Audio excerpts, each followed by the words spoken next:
Guys, andito ako ngayon sa yung tinatawag dito na lugar na Lagoon. Doon sa kabila nga lang Lagoon.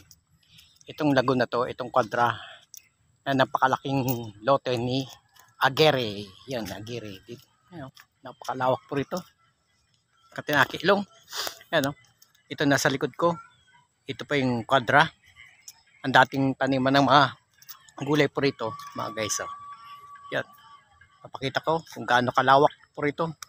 Napakalawak, napakalaki po rito yung lupain ni Aguirre po.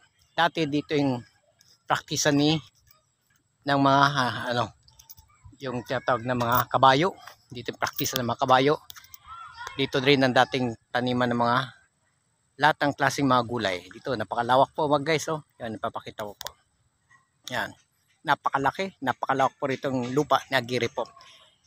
May plano sana rito itayo ang mga building, kondo, pero di pumayag ang BPFI na mapagbigyan sila ng right of way. Yan, right of way. Napakalawak to. Ilang libong tawag ito square meters. Napakalawak, napakalaki talaga itong lupain talaga dito ng Aguirre. Ito ang pinakamalaki dito sa lupain, itong Quadra, Lagoon, dito sa loob ng BF Homes. Sa kabila yan naman ang Lagoon Badaron. Yan. Yan. Ito guys.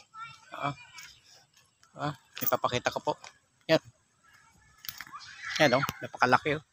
Pero may plano sana rito pasimento, hindi, pero hindi pwede.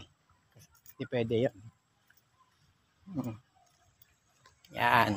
Ito po ang inyong lingkod muli. Si Bilasis Chega Boy. Sabay merap. Bye-bye. Dala ko itong mga dyaryo para sa project ng anak ko. Bye-bye.